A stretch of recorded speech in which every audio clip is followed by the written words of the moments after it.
श्रीमद् देवी भागवत महापुराण प्रथम स्कंद चतुर्दश अध्याय। व्यासपुत्र शुकदेव के अरणी से उत्पन्न होने की कथा तथा व्यास जी द्वारा उनसे गृहस्थ धर्म का वर्णन। सूत जी बोले, उस सुंदरी असिता पांगी घृताची को देखकर व्यास जी बड़े असमंजस में पड़े और सोचने लगे कि यह देवकन्या अप्सरा मेरे योग्य नहीं है, अतः अब मैं क्या करूं। वह अप्सरा भी व्यास जी को चिंतित होता देखकर भयभीत हो गई कि कहीं ये मुझे शाप न दे दें। तत्पश्चात भय से व्याकुल वह अप्सरा एक शुकी का रूप धारण करके उड़ गई। व्यास जी उसे पक्षी के रूप में देखकर आश्चर्य में पड़ गए। उसे देखने मात्र से व्यास जी के शरीर में काम का संचार हो गया और प्रत्यंग में काम का प्रवेश हो जाने के कारण उनका मन अत्यंत विस्मय में पड़ गया।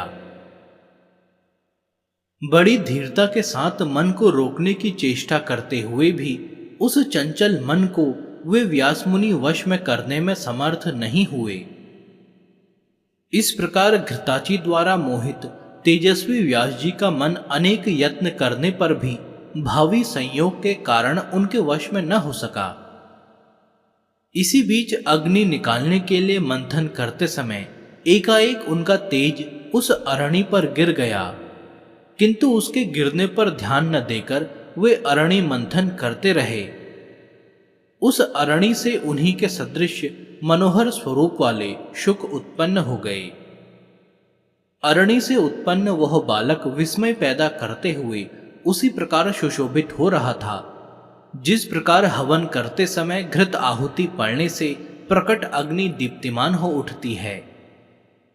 उस पुत्र को देखकर यह क्या, ऐसा सोचकर व्यास जी अत्यंत विस्मय में पड़ गए और विचार करने लगे कि यह शिव के वरदान से ही तो उत्पन्न नहीं हुआ है। इस प्रकार अरणी के गर्भ से उत्पन्न वह तेजस्वी पुत्र शुक अपने तेज से दूसरे अग्नि के तुल्य दीप्यमान प्रतीत हो रहा था। व्यास जी ने दिव्य देहधारी द्वितीय ग्रहपत्य अग्नि के समान तेजस्वी पुत्र को बड़ी प्रसन्नता से देखा और पर्वत से नीचे उतरकर गंगा जल से उसको नहलाया। हे तपस्वियों, उस समय आकाश से उस शिशु के ऊपर पुष्पों की वर्षा होने लगी। व्यास जी ने उस महात्मा शिशु का जातकर्म आदि संस्कार किया। उस समय देवताओं ने दुंदुभियां बजाई तथा अप्सराओं ने नृत्य किया। उस बालक के दर्शन की लालसा वाले विश्वावसु, नारद, तुम्बुरु आदि सभी गंधर्वराज प्रसन्न होकर शुक के जन्म पर गान करने लगे। सभी देवता तथा विद्याधर भी अरणी के गर्भ से उत्पन्न उस दिव्य व्यासपुत्र को देखकर प्रसन्नता पूर्वक स्तुति करने लगे। हे द्विजोत्तम, उसी समय शुकदेव जी के लिए आकाश से दिव्य दंड, कमंडलू और शुभ कृष्ण मृगचर्म पृथ्वी पर आ गिरे। उत्पन्न होते ही वह अति तेजस्वी शिशु शीघ्रता पूर्वक बड़ा हो गया। तब वैदिक विधान के मर्मज्ञ व्यास जी ने उसका उपनयन संस्कार भी कर दिया। उत्पन्न होते ही रहस्यों तथा संग्रहों सहित सभी वेद उन महात्मा के समक्ष वैसे ही उपस्थित हो गए जैसे उसके पिता व्यास जी में वे विद्यमान थे। अरणी मंथन के समय मुनिश्रेष्ठ व्यास जी ने घृताची अप्सरा को शुकी के रूप में देखा था, इसलिए उन्होंने इस बालक का नाम शुक रख दिया। व्याससुत शुकदेव ने बृहस्पति को अपना आचार्य मानकर विधिवत ब्रह्मचारी व्रत धारण किया। गुरुकुल में निवास कर रहस्यों तथा संग्रहों सहित सभी वेदों तथा धर्मशास्त्रों का अध्ययन करके तदंतर गुरु को दक्षिणा देकर वे शुकदेव मुनि अपने पिता व्यास जी के पास आ गए। शुकदेव को आया देखकर व्यास जी ने शीघ्रता के साथ प्रसन्नता पूर्वक उठकर बारंबार उनका आलिंगन किया और उनका सिर सूंघा। परम पवित्र व्यास जी ने शुकदेव जी के कुशल क्षेम तथा अध्ययन के विषय में पूछा तथा उन्हें आश्वस्त करके अपने पावन आश्रम में रख लिया। तत्पश्चात व्यास जी शुकदेव जी के विवाह के विषय में सोचने लगे। एक दिन परम तेजस्वी व्यास जी ने शुकदेव जी से किसी सुंदर मुनि कन्या की चर्चा की। उन्होंने अपने पुत्र शुकदेव से कहा, हे पवित्र आत्मन, तुमने वेद तथा सभी धर्मशास्त्रों का अध्ययन कर लिया है, अतः हे महामते, अब तुम विवाह कर लो और गृहस्थ आश्रम में रहकर देवताओं और पितरों का यजन करो। और हे पुत्र, तुम सुंदर स्त्री को स्वीकार कर मुझे भी ऋण से मुक्त कर दो। अपुत्र की गति नहीं होती और उसे स्वर्ग कदापि नहीं मिलता। इसलिए हे महाभाग पुत्र, अब तुम गृहस्थ आश्रम में प्रवेश करो। और हे शुक, हे पुत्र, गृहस्थी बसाकर मुझे भी आनंदित करो। ऐसा करके हे महामते, हे पुत्र, तुम मेरी महान आशा परिपूर्ण करो। हे शुक, कठिन तपस्या करके मैंने तुम्हारे जैसा अयोनिज पुत्र पाया है। हे महाप्राज्ञ, तुम देवता रूप हो, अतः मुझ पिता की रक्षा करो। सूत जी बोले, हे ऋषियों, ऐसा कहने वाले व्यास जी के पास उपस्थित विरक्त शुकदेव जी ने गृहस्थ आश्रम में अनुरक्त अपने पिता से कहा। शुकदेव जी बोले, हे महामते, हे धर्मज्ञ, हे वेदव्यास, आप क्या कह रहे हैं? मुझ शिष्य को आप तत्व ज्ञान का उपदेश दें, मैं आपकी आज्ञा का पालन करूंगा।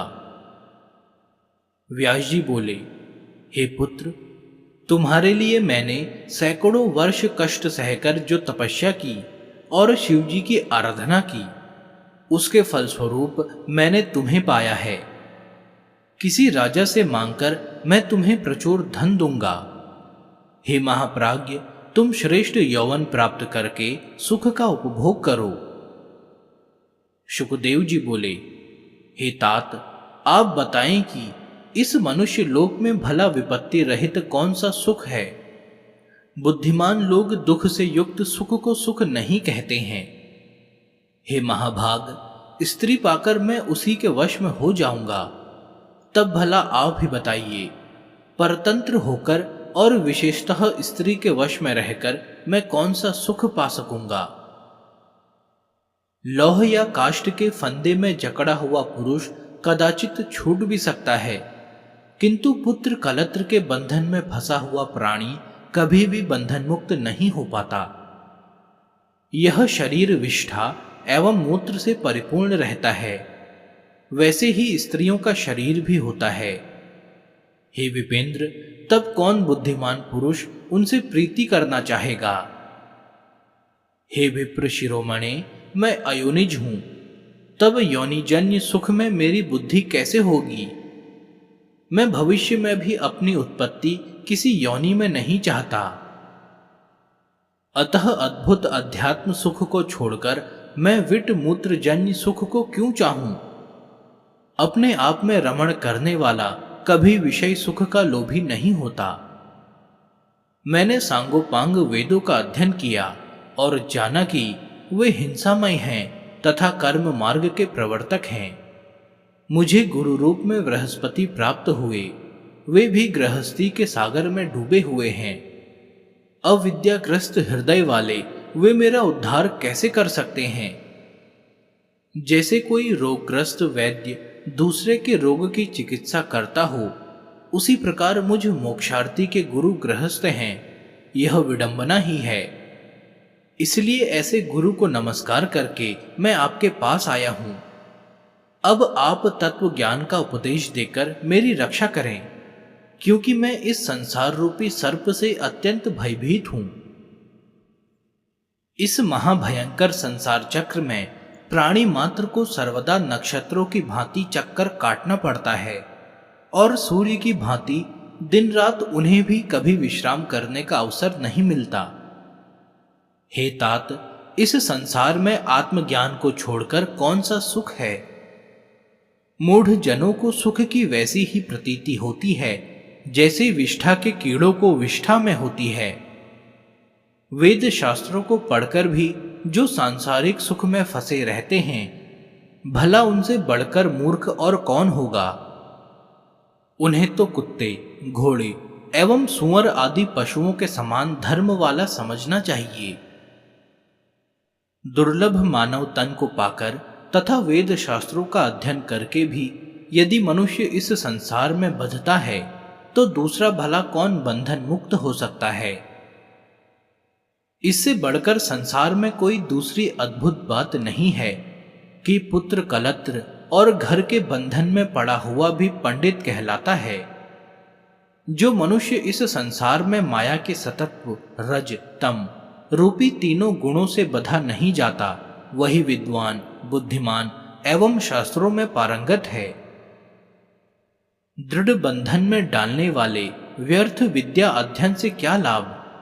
उसी का अध्ययन करना चाहिए जो शीघ्र ही भव बंधन से मुक्त कर दे। पुरुष को बंधन में जकड़ लेने के कारण ही उसे ग्रह कहा गया है। अतः ऐसे बंधन रूप घर में सुख कहां?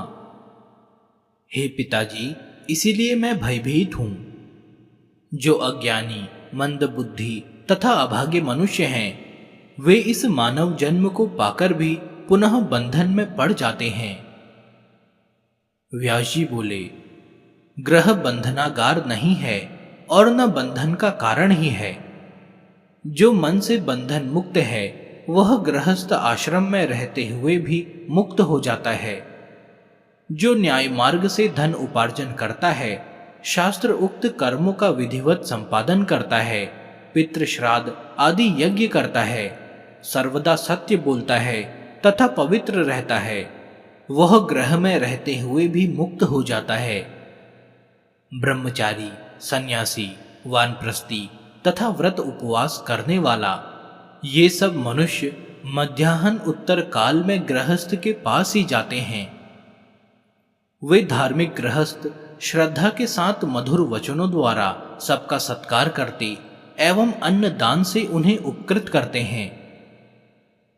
गृहस्थ आश्रम से बढ़कर कोई दूसरा आश्रम देखा या सुना नहीं गया। वशिष्ठ आदि आचार्यों और तत्वज्ञानियों ने इसका आश्रय ग्रहण किया है। हे महाभाग, वेदोक्त कर्म करने वाले गृहस्थ के लिए क्या असाध्य रह जाता है? वह स्वर्ग, मोक्ष अथवा उत्तम कुल में जन्म जो कुछ भी चाहता है वह हो जाता है। एक आश्रम से दूसरे आश्रम में जाना चाहिए, ऐसा धर्मज्ञों ने बताया है। अतः आलस्य रहित होकर गृहस्थ संबंधी कर्मों को संपादित करो। हे धर्मज्ञ पुत्र, देवताओं, पितरों एवं आश्रित जनों को विधिवत संतुष्ट करके, पुत्र उत्पन्न करके और उसे भी गृहस्थ आश्रम में लगाकर पुनः ग्रह त्याग कर वन में जाकर श्रेष्ठ व्रत का आश्रय ग्रहण करो। वहां वानप्रस्थ आश्रम पूर्ण करके उसके बाद संन्यास धारण करो। हे महाभाग, इंद्रियां मनुष्य को निश्चित रूप से प्रमत्त बना देती हैं। जो मनुष्य स्त्री रहित होता है उसे मन पांचों इंद्रियों सहित विकल कर देता है। हे महामते, इसलिए उन बलवान इंद्रियों पर विजय पाने के लिए स्त्री परिणय करके गृहस्थ बनना चाहिए। तत्पश्चात वृद्धा अवस्था में तप करना चाहिए। यह शास्त्र वचन है। हे महाभाग, वन में स्थित महातेजस्वी महर्षि विश्वामित्र किसी समय 3 सहस्त्र वर्षों तक निराहार और जितेंद्रिय रहकर अत्यंत कठोर तप करके भी मेनका को देखकर मोहित हो गए और उन्हीं के तेज से पुत्री रूप में सुंदर शकुंतला पैदा हुई। मेरे पिता पराशर जी भी धीवर की कृष्ण वर्णा कन्या को देखकर काम बाण से आहत हो गए और उन्होंने नाव पर ही उसे स्वीकार कर लिया था। ब्रह्मा जी भी अपनी कन्या को देखकर काम से पीड़ित हो गए और बेसुध होकर उसके पीछे दौड़ते रहे। तब शिवजी ने उन्हें रोका। अतः हे कल्याणकारी पुत्र, तुम मेरा हितकर वचन मान लो और किसी कुलीन कन्या से विवाह करके सनातन वेद मार्ग का पालन करो।